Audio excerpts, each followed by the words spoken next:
Donc si on représente les deux fonctions A et B dans un repère orthonormé, on obtient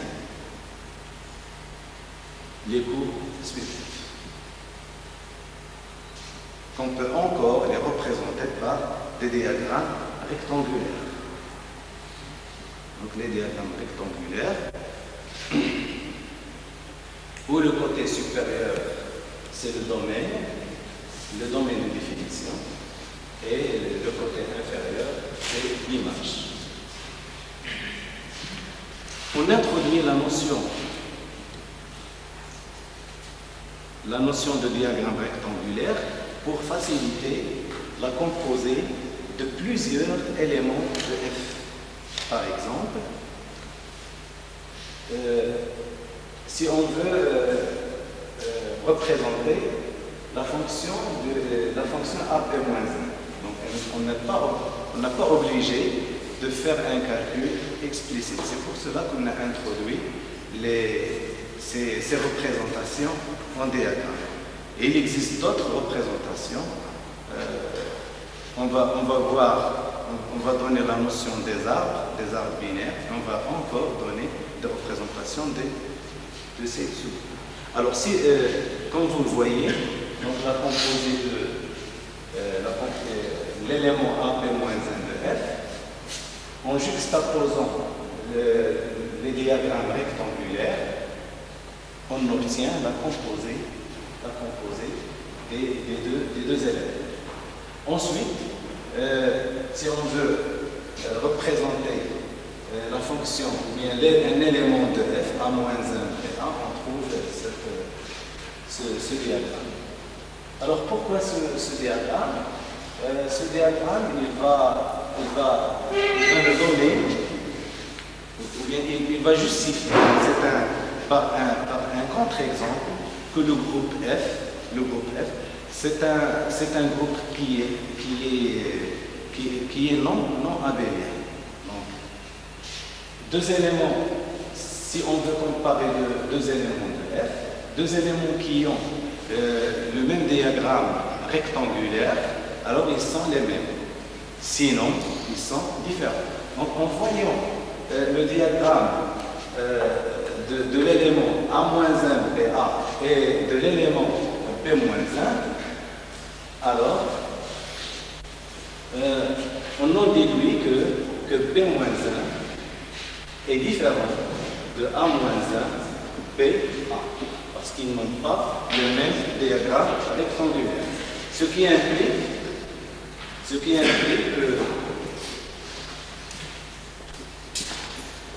que BA est différent de A. Donc, le groupe F est non abélien.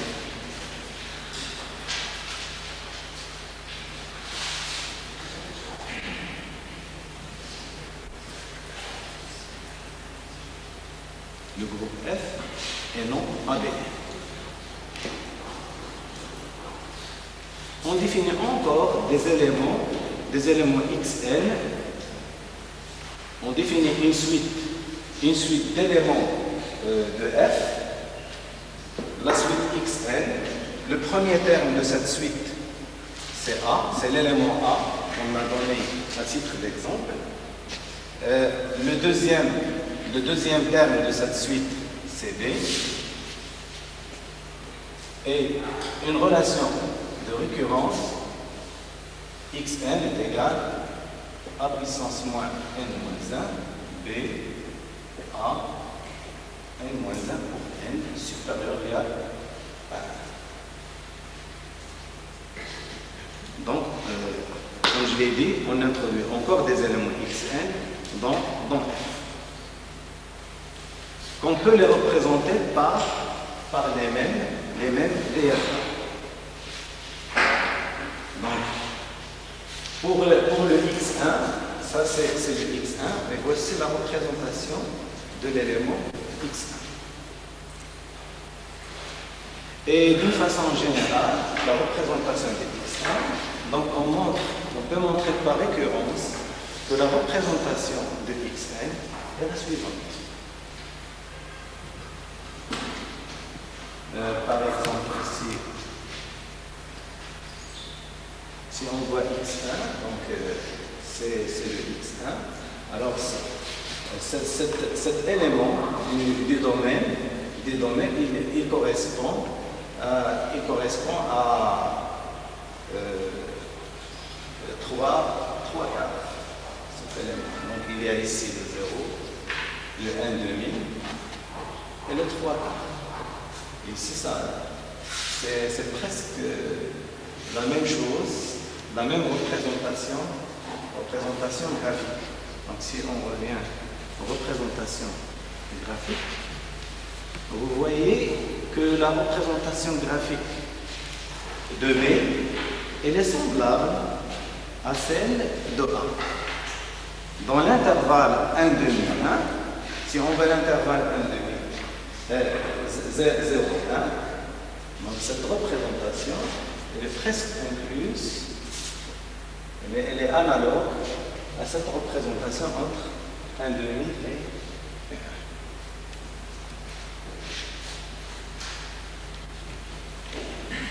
1. Donc, une propriété qui est très intéressante, c'est que le groupe F est un groupe non abélien. Une autre propriété, c'est que le groupe F, elle est infini et sans torsion. Donc ce sont des notions, je pense que vous avez vu ces notions en SA. Donc on montre, je vais expliquer.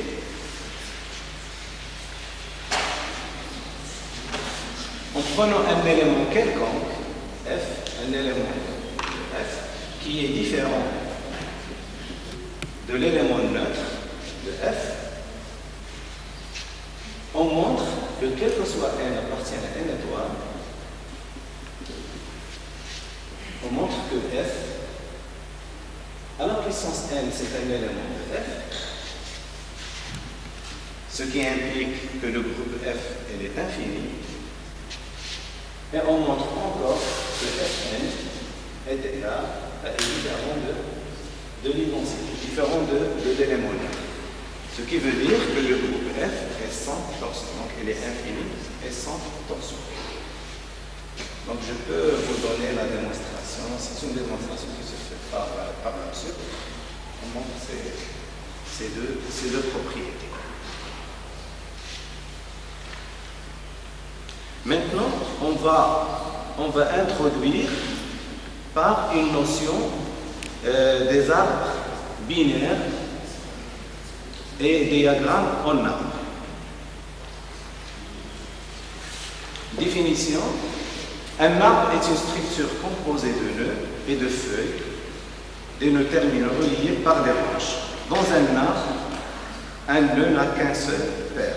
La racine de l'arbre et le nœud ne possèdent pas de part. Un arbre binaire est un arbre tel que les nœuds ont peu plus de fils. Donc ce sont des notions, je pense que vous avez vu ça en informatique. À titre d'exemple, par exemple, le premier exemple, c'est ce qu'on appelle un arbre qui est réduit. Le deuxième, je vais l'appeler un caret. Ce nom caret, c'est en anglais. J'ai conservé le même nom, c'est-à-dire ce langage. Et il y a des notations, par exemple, A, 1, 2. Le chiffre désigne le nombre de carrets dans cet arbre binaire. Et le premier caret, il est le premier caret et le deuxième caret. Le deuxième caret, il est lié à la première feuille de cet arbre. Vous voyez, pour le deuxième exemple, A de 2, ça veut dire qu'on a deux carrets, et le deuxième caret, il est lié à la deuxième feuille, ainsi de suite.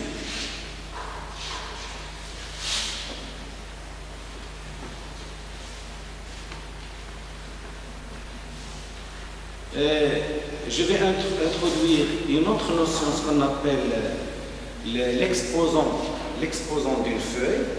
Par exemple, ici, on a les feuilles qui sont numérotées comme suit. La première feuille, la deuxième, la troisième. La première, je vais la noter, la feuille, la feuille 0, la feuille 1, 2, 3, etc. Donc, on remarque que le nombre de carrés, c'est, ici, le nombre de carrés, c'est 9. C'est pour cela qu'on a fait l'indexation en commençant par 0. L'indexation des feuilles. Pour avoir, normalement, on a 10 feuilles, mais il y a 9 carrés. Dans la partie qui suit, on va introduire la notion de subdivision de l'intervalle 0,1. Ce sont des intervalles de la forme 4 sur 2 à la puissance n, 4 plus 1 sur 2 à la puissance n. C'est-à-dire ce sont des nombres qui sont dyadiques. On va voir le but, pourquoi on a introduit ces intervalles. C'est un partage du segment 0,1 en subdivision dyadique. C'est pour faciliter la représentation des éléments de f. Parce que par la suite, on va définir ce qu'on appelle la forme normale, la forme semi-normale. Vous avez parlé dans un article de M. Ezali, il a parlé de ces formes. Alors, je vais faire la liaison. Donc, une fois, il y a un lemme qui est très intéressant. Une fois qu'on prend un élément de f, alors il existe une partition standard dyadique, telle que f est linéaire sur chaque intervalle de cette partition. Et on a, c'est-à-dire f, c'est un élément de f, et on a cette partition. C'est une partition standard dyadique. Donc, par la suite, vous allez voir l'importance de ces subdivisions dyadiques. Par exemple, il y a une subdivision standard dyadique sur le domaine de f, et il y a une autre sur l'image de f. On peut donc représenter les éléments de f. Donc, à partir de cette subdivision, on peut représenter les éléments de f par des arbres binaires. Par exemple, la fonction, le premier élément, c'est a ou bien le x0.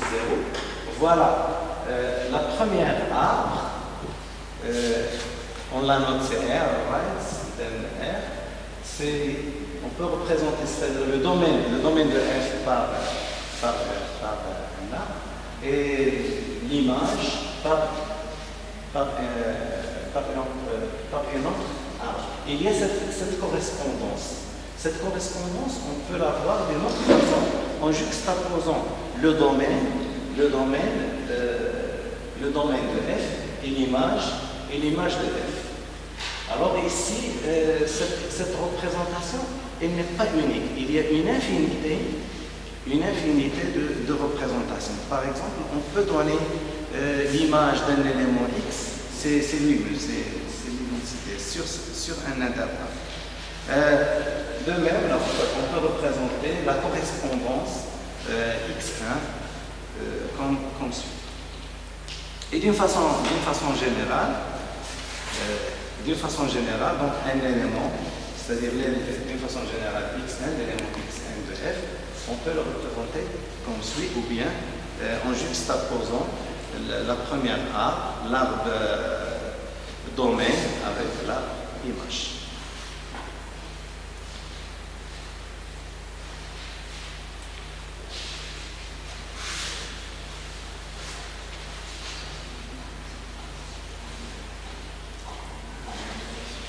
Et voilà.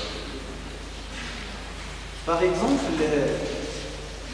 j'ai dit qu'il y a une infinité de représentations. Ici, on voit que cette représentation, c'est la même. Donc ça, c'est une représentation qui est réduite.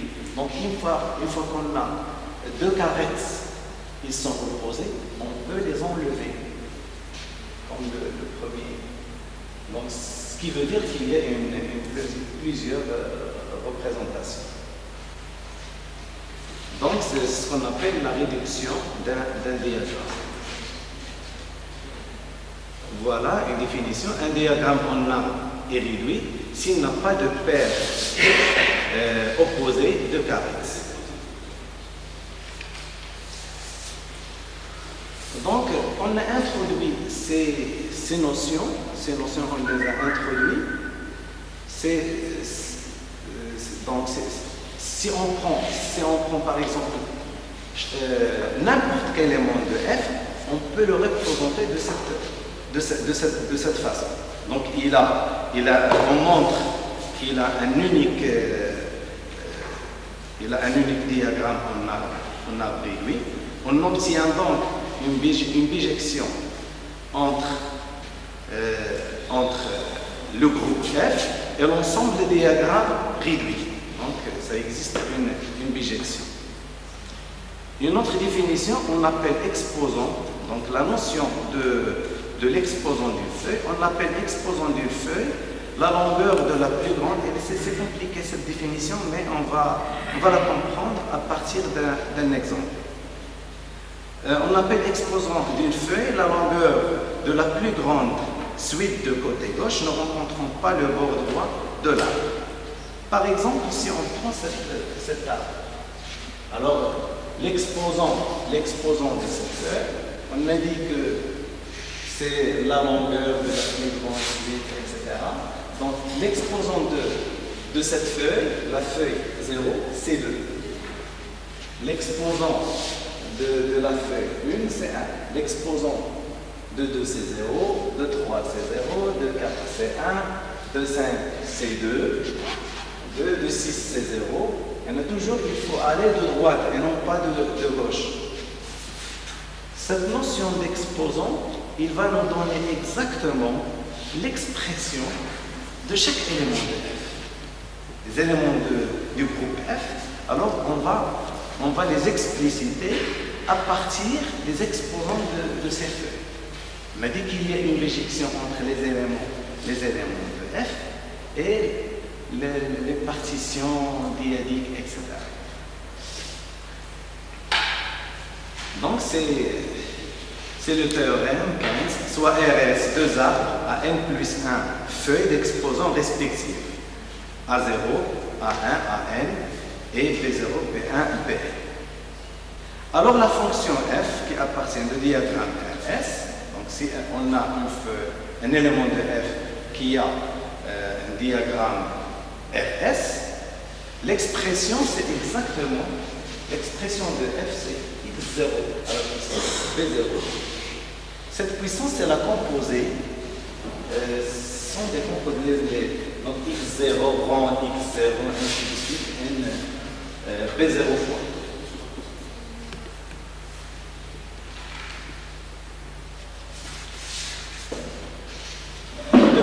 Le diagramme est réduit si et seulement si les deux dernières feuilles de R est un carré, alors ce n'est pas le cas de celle de S. Et pour tout entier K appartenant de A et -1, les AK et BK sont strictement positifs. Si AK et BK sont strictement positifs, alors AK plus 1 ou BK plus 1 sont strictement positifs. En cet interrompre, j'ai déjà fait la démonstration des résultats, ils sont tous justifiés par des preuves.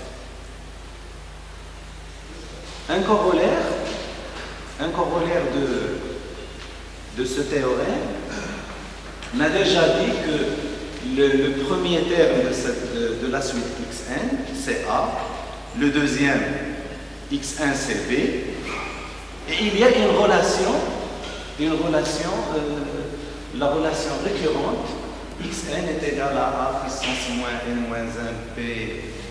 Donc, ce théorème, le théorème 15, il donne, c'est-à-dire, il va donner que le groupe F est engendré par les deux éléments A. Donc, chaque fois, on peut décomposer chaque élément de F en A et B. Donc elle est engendrée par A et B. Un autre corollaire, chaque élément non trivial, c'est-à-dire un élément qui est, c'est pas la racine, il ne représente, c'est pas l'élément neutre, alors il a une écriture, il a une forme, ce qu'on appelle, c'est la forme normale des éléments de F. Donc l'expression, c'est-à-dire, il y a ici la taille des éléments, par exemple x0 à la puissance b0 jusqu'à xn puissance moins an, xn puissance moins an, jusqu'à x0. Donc ça c'est ce qu'on appelle, c'est la forme normale. Donc ce corollaire, j'ai déjà fait la démonstration. Si quelqu'un veut ces démonstrations, je peux les donner. Définition, il y a ce qu'on appelle les formes qui sont dites positives. Les formes qui sont positives, ce sont des formes dont les puissances sont tout simplement positives. Donc, des éléments de F, une fois qu'ils s'écrivent avec des puissances positives, on dit que ce sont des formes positives. Et deux présentations de F. L'une est finie et l'autre c'est infini. Et on montre que il y a une bijection entre ces deux présentations. Présentation du groupe F. Donc la première, d'abord une présentation d'un groupe. C'est quoi une présentation? Il y a, c'est-à-dire le groupe, elle est générée par des éléments, et il y a une relation qui existe entre, on donne soit une relation, soit des relations pour la représentation du groupe. Pour le premier, donc F1, elle est engendrée par AB avec des relations. C'est communautaire ensemble? Oui, c'est communautaire. Alors, il y en a des auteurs qui considèrent cette notation AB. Il y a des auteurs qui considèrent c'est A-1, B-1, AB. Et il y en a d'autres qui considèrent cette expression.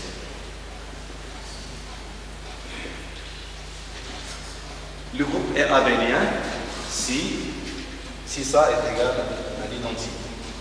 C'est l'élément neutre. Donc deux présentations du groupe F. Donc elle est engendrée par des éléments A et B et des éléments qui ont cette forme. La première forme, la deuxième forme. Donc c'est une présentation qui est finie. L'autre, elle est infinie avec cette relation. Les A et B sont des homéomorphismes. A et B, ce sont les premiers exemples que je l'ai cités au début. Mais les XI sont des Les XI, la suite XI, C'est j'ai déjà défini XN. Donc c'est A puissance moins N moins 1, B, A puissance N moins 1. À partir de... Toujours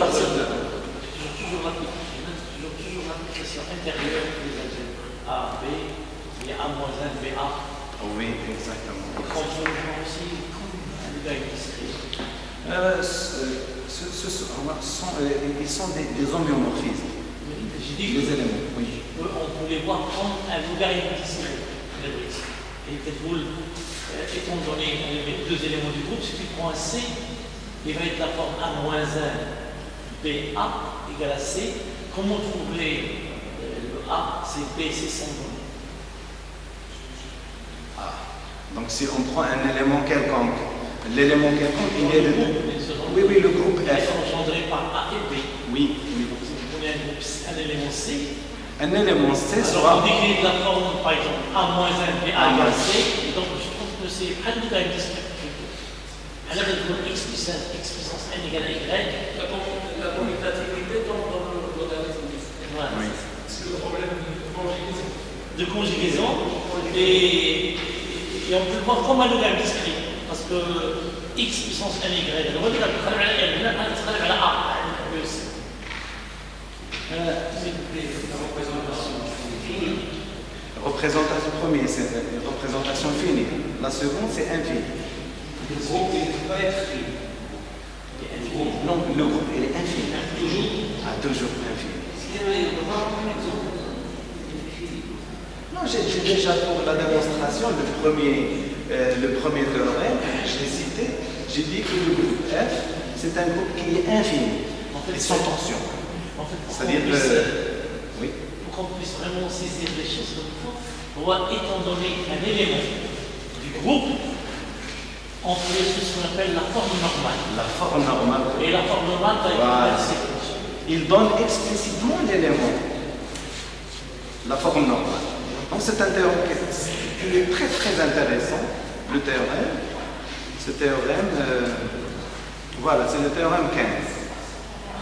Le théorème 15, donc, c'est un élément donc, c'est une application c'est un homéomorphisme, affine par morceaux. Il y a une bijection entre la subdivision dyadique. Donc, il y a la notion d'exposant, etc. Donc, on donne explicitement la forme. Donc, le résultat qui suit, c'est que ces deux représentations, ils sont isomorphes. Cet isomorphisme, il fait correspondre, on associe à l'élément A, le x0. Et l'élément B, c'est le x1. Donc, cette correspondance.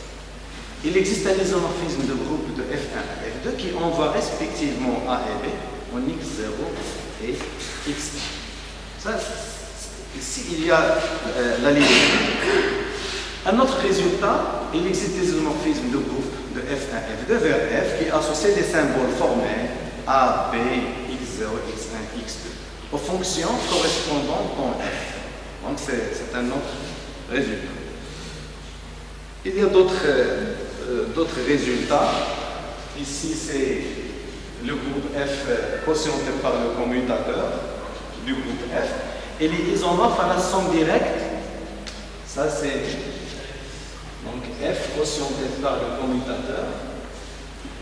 Et les isomorphes à la somme directe, Z par Z. Les groupes additifs Z et Z.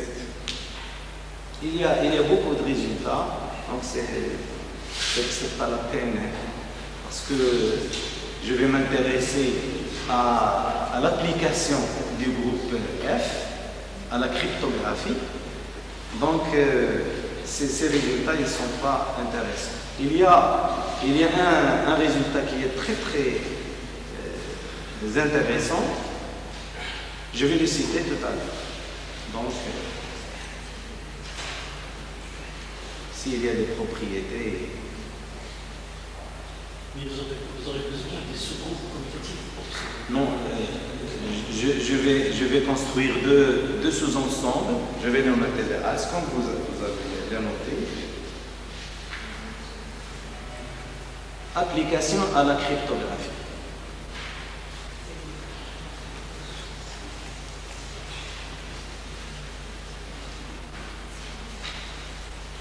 Donc, en fait, une des applications du groupe F, c'est faire la cryptographie avec ces groupes.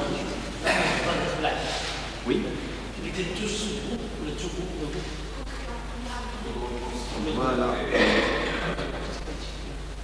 Un tout quotient propre de F et abélien. C'est difficile à démontrer. Non, c'est facile. Les démonstrations. Déjà, j'ai les ici. Donc, avant d'entamer cette application, je vais donner quelques notions de cryptographie. Parmi les buts de la cryptographie, il y a la confidentialité, l'intégrité, l'authentification et la non-répudiation. Donc, dans le premier exposé de M. Chilali, il a défini les notions de base cryptographiques, c'est la notion de cryptosystème dont je vais citer. Donc, un cryptosystème est la donnée de 5 clés, P, C, K, E, D, vérifions. P est un ensemble fini de blocs de texte clairs possible. C est un ensemble fini de blocs de texte chiffrés possible. K, que l'on appelle espace des clés, est un ensemble fini de clés possibles. Et quelle que soit une clé, il existe une fonction de chiffrement EK. Ce sont des notions qui sont, je pense que vous avez vu avec M. Ezhari. Et il y a la fonction de déchiffrement, c'est DK. Donc, comme vous voyez. Une fois on fait si on compose la fonction de chiffrement et de déchiffrement, on obtient l'identité. Ici, il y a le schéma, un schéma, c'est ce qu'on appelle, c'est un protocole à clé publique. Donc, même quelqu'un comme il y a Alice et Bob, et il y a Alice, il va choisir un message, le transmettre à partir d'une fonction de chiffrement. Bob, il va déchiffrer ce message, ainsi de suite. Donc, vous voyez, vous avez vu ce schéma, non, avec M. Ezhari.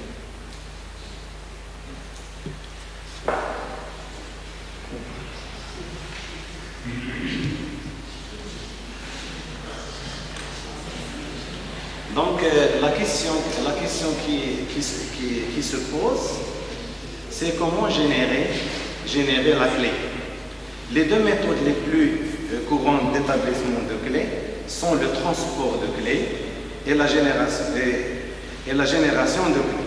Dans notre travail, on va s'intéresser à la génération de clés par la méthode de défi elle-même. Donc, remarque qui est très intéressante, la sécurité de défi Elma est assurée grâce à la difficulté du problème du logarithme discret.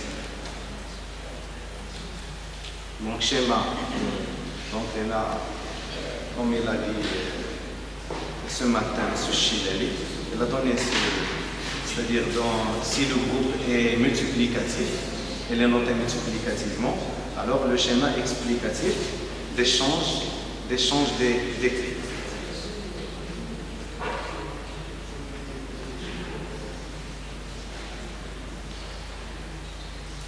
Une autre définition, c'est la définition de la forme normale classique. La forme normale classique pour un élément du groupe, je vais revenir aux éléments du groupe de Thomson. La forme normale classique pour un élément du groupe de Thomson est un mot de la forme xi1 jusqu'à xis. C'est la composée ici, rang xjt-1 jusqu'à xj-1, satisfaisant aux conditions suivantes, ce qu'on appelle les conditions NF1 et NF2. Donc NF1, alors ces indices ils sont croissantes, les indexations des I ils sont croissantes, de même les indexations ils sont croissantes des J. Et si les deux, la condition NF2, si les deux xi et xi-1 se présentent, c'est-à-dire ils figurent dans la représentation de l'élément f, alors automatiquement xi plus 1 ou xi plus 1 puissance moins 1, ils se présentent encore. Donc ça c'est la condition NF1 et la condition NF2. Définition, on va donner une autre définition de la forme semi-normale. Semi-normale, donc si on prend un mot W de la forme semi-normale, donc s'il est de la forme 1 est satisfait uniquement à la deuxième condition. Donc semi, on a enlevé la première condition NF1. C'est la forme semi-normale. Alors pourquoi ces deux notions? On va définir deux sous-ensembles du groupe F. Le premier sous-ensemble, c'est AS, et le deuxième sous-ensemble, c'est PS. Alors, pourquoi ces deux ensembles? Donc, c'est pour faire la crypto avec le groupe de F, il faut montrer que les éléments de AS et PS commutent. Et ça, c'est le problème qui est difficile. Alors, j'ai fait la démonstration de ce théorème. C'est un grand théorème. Donc, ça n'existe pas dans la littérature. La littérature, alors, ils disent qu'il y a les éléments de AS, PS, ils commutent, mais je n'ai pas trouvé une démonstration. Alors, j'ai déjà fait la démonstration pourquoi les éléments de AS et PS commutent. Alors, l'ensemble AS se compose, on va définir AS, se compose des éléments dans la forme normale et de type. Donc, le type des éléments de AS. C'est-à-dire les parties positives et négatives, ils ont la même longueur. I1, IM, donc J1, JN. Indexation. C'est-à-dire les parties positives, ils ont la même longueur N, et IK-. Alors ici, il y a un problème d'indexation, etc. L'ensemble PS se compose des éléments représentés par des mots dont les générateurs sont XS plus 1, XS plus 2, c'est-à-dire à partir des éléments XS plus 1, donc les éléments de PS. Et on montre que les éléments, c'est le terme le plus intéressant, c'est que une fois qu'on prend, c'est-à-dire les éléments de AS et PS, ils commutent. Et ça, la clé de la crypto avec le groupe F.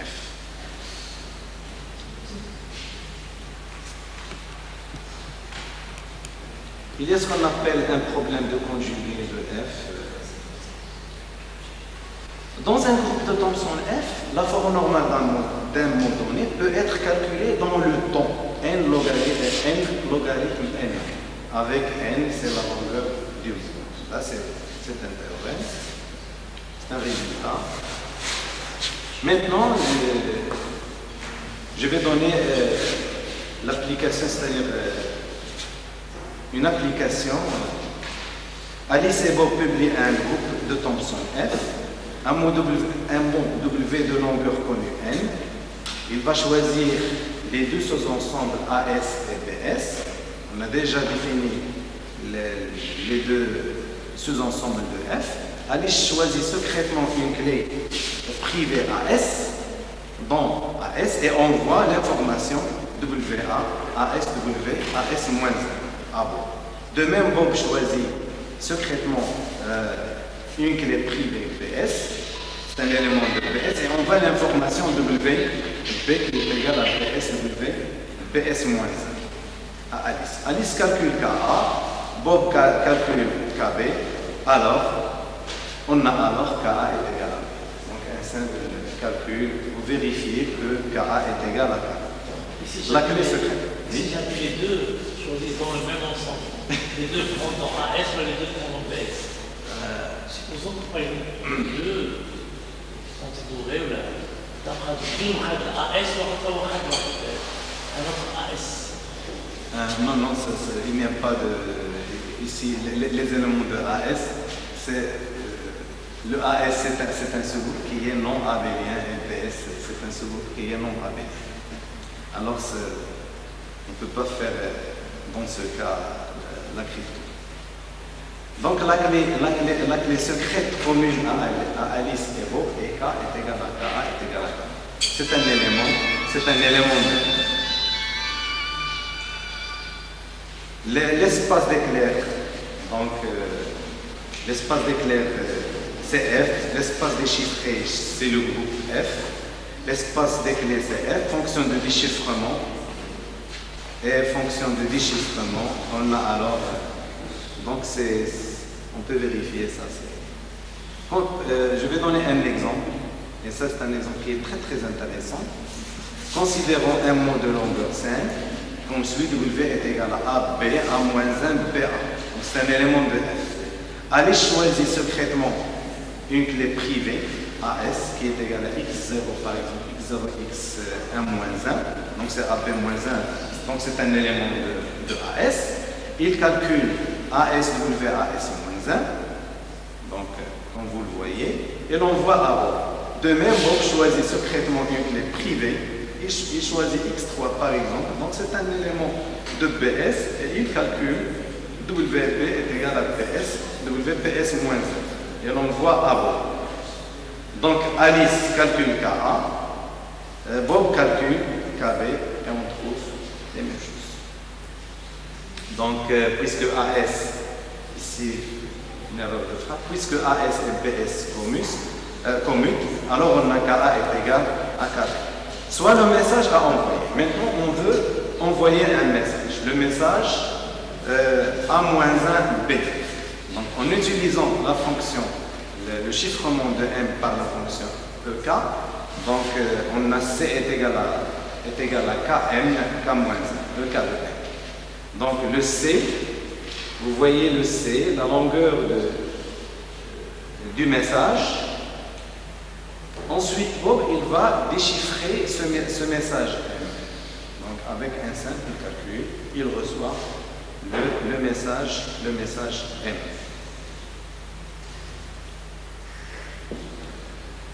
Donc, ce qui est très très intéressant, c'est que la taille de C, c'est 18 fois plus grande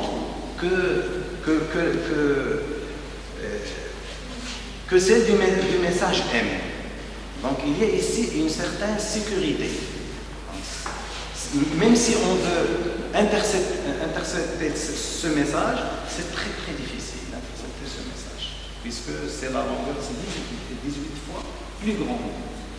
En choisissant, si vous avez vu, le message, la taille du message, c'est 5. Le message, c'est de A-1. Et merci pour votre. Merci.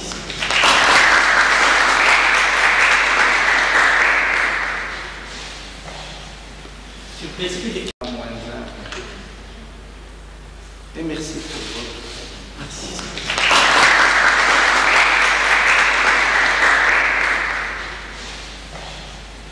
S'il vous plaît, est-ce que des questions?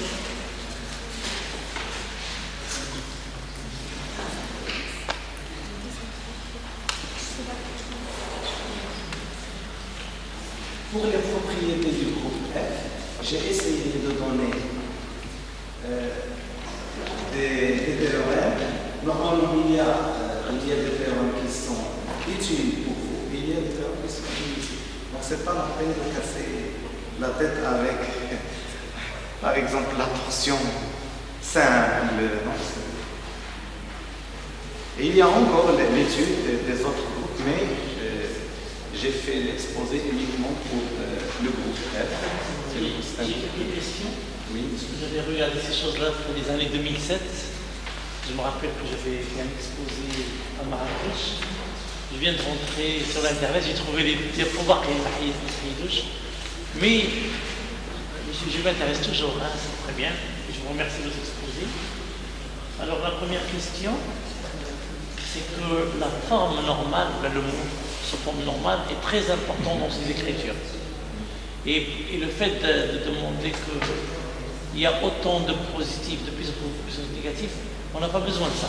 C'est-à-dire, même je prends S et T et ça marche. La deuxième question, voir, j'ai bien aimé les rectangles et surtout les arcs les carrés. Les carrés.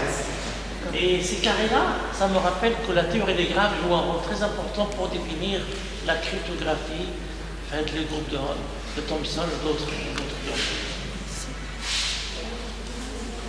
Et ce que j'ai pas compris, et ça la question, quand vous conscientez par le commutateur, comment les éléments vont être, de quelle forme de F.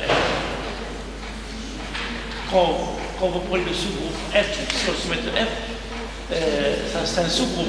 Oui, c'est un sous-groupe. Il va être abélien. Le commutateur, c'est un sous-groupe de Donc le quotienté, comme il dit, ben, tout ce groupe quotienté est abélien. Donc ce F sur FF il va être abélien. Ils ont fait la somme directe. Et là, comment ils sont les éléments de ce quotient? Que c'est que si tu enlèves tout ce qui est commutatif. Tout ce qui commute, on les enlève. Donc, c'est-à-dire. Oui, là. Quelle est la forme normale des éléments de F sur le commutateur?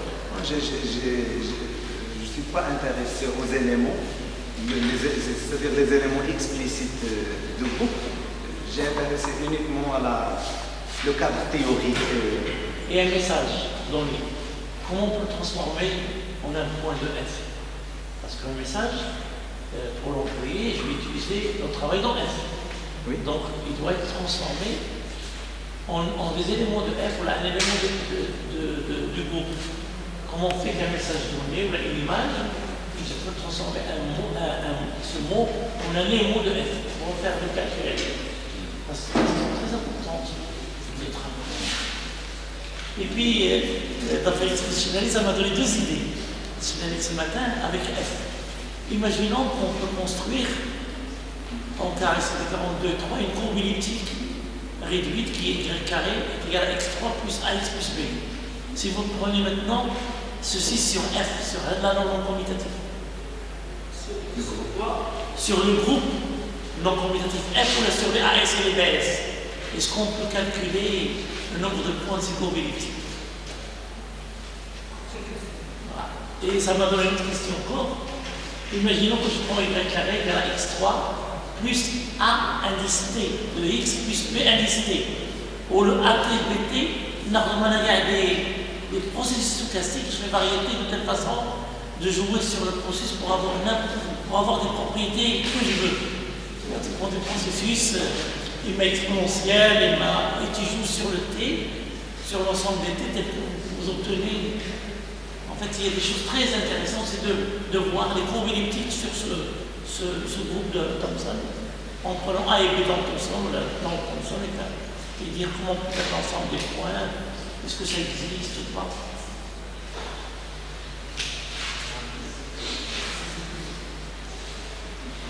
Voilà, merci beaucoup.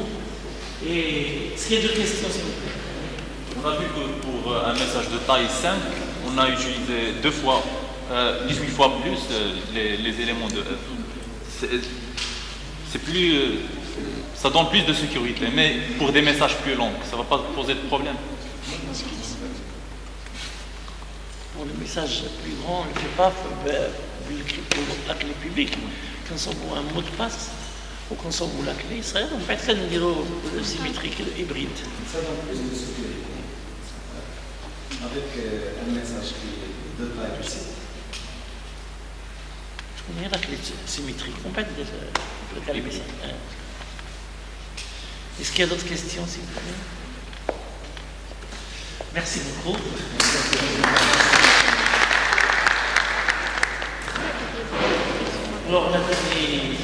Alors, s'il vous plaît, j'ai deux propositions. Monsieur? Oui. Oui, mais une autre question. Vous avez dit qu'il existe une bijection définie de groupe F au groupe qui est réduit. F1, une injection entre F1 et F2. Non, du groupe F au groupe qui est réduit. Lorsque vous tracez là les carrés, c'est comment? Vous avez dit qu'il existe une bijection. Une injection entre le groupe F. Les formes réduites. Oui. Est-ce que vous pouvez nous donner un exemple d'une bijection? Un exemple d'une bijection. Et il veut voir quelle est la forme, un exemple d'une bijection de F et les... Comment on peut tracer les carrés? C'est-à-dire, on tire les graphes, les figures sont en bijection avec les éléments de F. Il demande comment il est l'application bijective. Il y a la première représentation.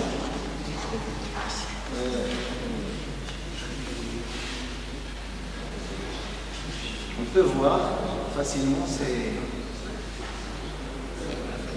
bijection.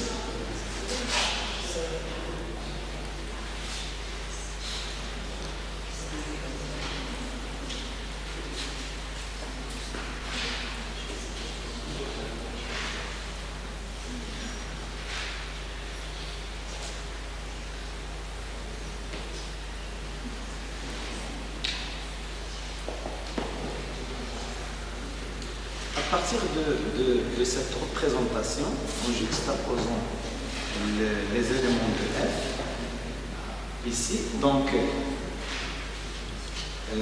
la partie supérieure,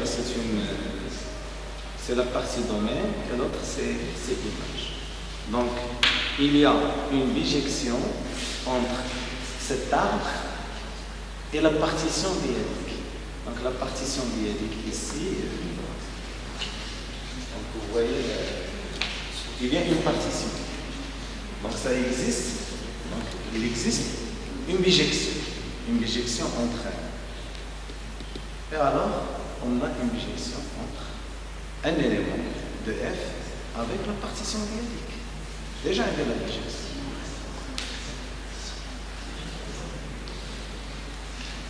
Ça.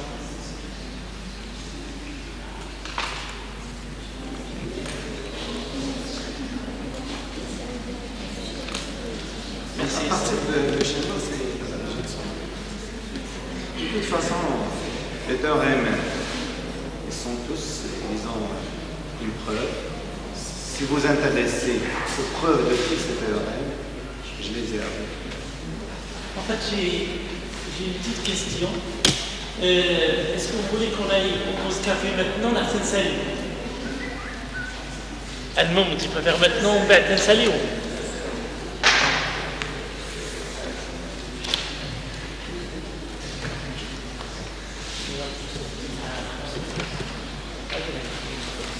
Décodage et code euclidien. Et la notion de code euclidien est une notion très importante. Et les professeurs appellent